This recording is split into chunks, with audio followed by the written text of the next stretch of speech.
Welcome to another video by Demystifying Proposals. In this video, we offer a detailed process view of how these last proposal reviews should be conducted. As with all our videos, we like to put the process in context. So we're going to talk for a few minutes about how proposals are part of the business development lifecycle. As we discuss in most of our videos, proposals are built over time and are based on color team reviews. So each draft builds on the last one, and each phase is reviewed to see how compliant, responsive, and compelling it is. Note the level of detail expected at each phase. So here at Gold Team and White Glove, we're at the end of the process, so we'll have pretty complete documents for the reviews. This is what we mean when we talk about building a proposal over time. So at this point, we've gone through this business development funnel from starting with many opportunities that are based on our business strategy to qualifying those opportunities and putting them into the customer relationship management system, to qualifying those leads and developing a capture strategy for a particular opportunity, to going through the proposal development process. At Gold Team and White Glove, we're now at the end of the proposal development process and one step away from proposal submission. As with the funnel, when it comes to the proposal schedule, we're getting toward the end of the proposal schedule. So as you can see, Gold Team takes place about day 23. That is maybe a week before the actual submission of the proposal. Timing, of course, depends on what your proposal schedule looks like overall, but that's about average, that it's about a week out from when your submission date is. Your white glove and your production is done within days of the submission, usually 1 or 2 days before. You want to give yourself enough time for any final touches that you may need to do post white glove before submission, but you also want it to be very close to the submission process so that when you're done with white glove, you're ready to submit. This slide presents a summary of the color team reviews. In this video, we're concentrating on those last two reviews limited to a select few, Gold Team and White Glove. Note that the pink team and red team reviews are covered in a different video where we talk through the preparation, execution, and recovery for those important reviews. Those reviews are at the early end of the process. At pink team, you're very early in on your response development. At red team, you should be getting to a fairly complete document, but it still won't be completely done. When you're getting to Gold Team and White Glove, you're really at the end of the process. You're probably days before submission. And so it's very important that those two reviews be conducted effectively. In this section, we'll talk about how to conduct Gold Team. In this slide, we talk about the expectations for the Gold Team review. The Gold Team is essentially your final review and should be about a 95% complete document. The purpose of the Gold Team is to review the integrity of the proposal and conduct a quality assurance review. The documents reviewed will be all volumes and all appendices. Gold Team generally is scheduled for a few days prior to submission and after a formal compliance check, where somebody outside the proposal team has looked at the compliance across all of the volumes and all of the appendices to make sure that compliance is not going to be an issue for your proposal. The proposal team members involved should be the capture manager and the proposal manager. The reviewers should have at least 8 hours to review. There may be many documents and much content for them to review. They shouldn't be diving into the particulars as much as in the pink team and the red team, but they still should be reading the document, and that can take many hours to complete. The required members of the review team should be the business lead, whoever's going to be managing the work once it's won, and the solution architect, who helped to develop the solution presented in the technical approach. Alternatively, you can include other senior staff and possibly the chief growth officer. You do want to keep the number of reviewers to a fairly small number because, of course, at this point, you don't want a lot of changes. So your reviewers should be limited primarily or potentially only to those who have previously reviewed. As I said, you don't want any new concepts introduced at this stage of the proposal. This is a final review with only minor enhancements necessary to improve scoring. Your gold team preparations will be similar to those from the pink team and the red team. You're going to organize your gold team by inviting reviewers to an in-brief, blocking time for the review on their calendars, and then scheduling the debrief. So this may be as many as 3 meetings. Be sure to send out the invitations well in advance of when you need the reviewers. Be sure to check with the reviewers that they will have time to do the review. Don't assume that the acceptance of the invitations is an acceptance of the time to review. Be sure to include the timeline for the review in the invitation. That is, the document will come out at this time, you will have this time to review, comments are due by this time, and your SWOT slides are due at this time. Prepare the gold team in-brief deck with inputs from the capture manager for the opportunity overview and the win strategy, and the solution architect on the solution. At gold team, your in-brief deck may be the same as it has been for pink team and red team because your solution and your strategy probably haven't changed. But confirm with them that you don't need to make any changes to the in-brief deck. Be sure to include the slides about how the proposal outline has been organized relative to sections L, M, and C, especially if there's anything weird, so the reviewers are aware of any decisions that you made about how to address any concerns between sections L and M and C.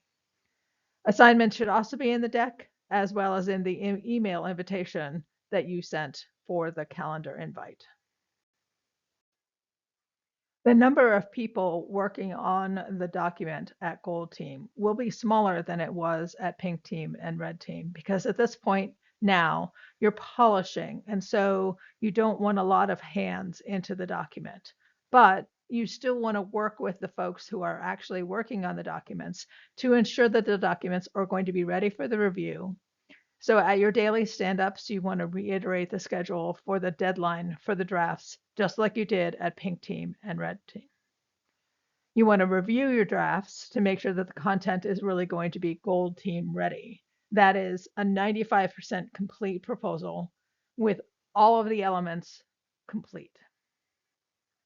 Once the drafts have been released for Gold Team by the authors, you need to make sure as the proposal manager that the documents are edited and formatted before posting for the Gold Team reviewers. Again, the Gold Team document should be about 95% complete. And that means content and editing and formatting. Then you're going to lead the Gold Team in brief. Be sure to remind the reviewers of the time for the review and monitor the Gold Team inputs. Watch what they're doing in SharePoint and make sure that the reviewers can get access to the documents. Again, if they're the same reviewers that you've used at Pink Team and Red Team, which is what we recommend, then that's probably not an issue, but it's always good to confirm. Authors are not involved in Gold Team recovery. At the point of Gold Team recovery, the proposal manager takes control of the proposal for the remainder of the proposal schedule. Be sure to let the authors know this and be sure to thank them for their hard work to this point. If you need to, you'll need to consolidate the reviewer's inline comments in the Word document. Again, if you're using a system like SharePoint, this should happen automatically.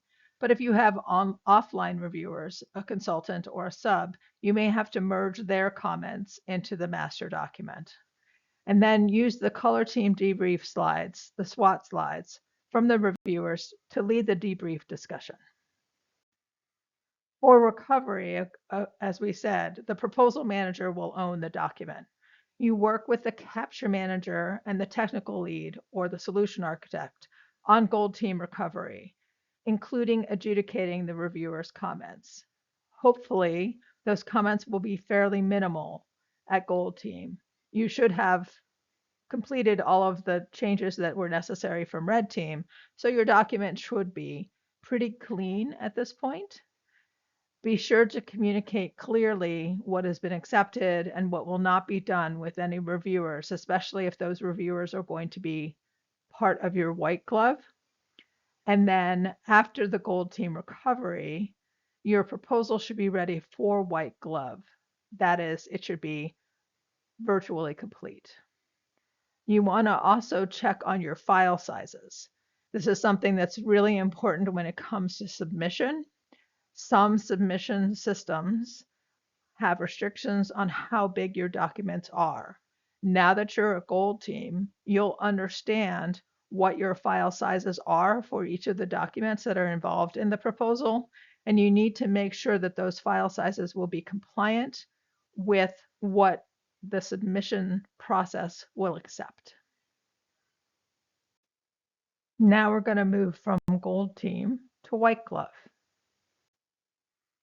At your white glove, you should have a 100% complete document. This is what the final proposal will look like. You want to look at page count compliance, you want to look at widow orphan control, proper labeling, etc. The documents reviewed at this point are, of course, all volumes, including all appendices, and you want to hold your white glove at least 1 day prior to submission and following the final quality assurance and quality control review of the documents. The people associated with the white glove are the capture manager, the proposal manager, and usually the business lead. Most of the time, this is conducted as a live review. That is, you either bring people in person and walk through the documents, or you conduct it remotely, sharing the document live and in person. Changes should hopefully be minimal, and that will allow you to make the changes in real time. At the end of the white glove, you should end up with a final compliant copy of the proposal. The white glove review is conducted in real time. Ideally, the team will gather somewhere and you'll go through the documents together. If not, you can conduct it as a virtual meeting. But again, you want to share the white glove version of the proposal on a screen so everybody can see exactly what it looks like. Any comments must be only things that are actually wrong. No more changes just because it would make things better or to slightly improve the quality of something. It has to be something that's really wrong. The first thing you want to do is check the Gold Team changes, particularly if there was something that you decided not to do as the proposal manager, capture manager, and technical lead that the business lead may have asked for or been on the phone for at the Gold Team. You need to explain to them why you didn't do something like that. You may have explained it in a previous conversation, so you don't necessarily need to do it at the white glove, but make sure that everybody understands any decisions that were made at Gold Team as you're checking that the changes that you did implement for Gold Team were accepted.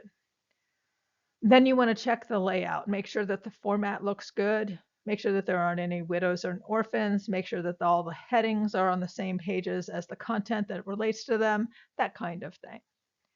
You want to check the numbering of the tables and the figures and the exhibits. So you want to check that your tables are numbered sequentially, if that's how you number your tables. If you number your tables based on sections or your figures based on sections, that within the section they're numbered sequentially. You want to make sure that there's a call out for each figure or table within the text, and that the caption for the tables and the figures are connected to the tables and figures, that they haven't floated away if you're using a text box.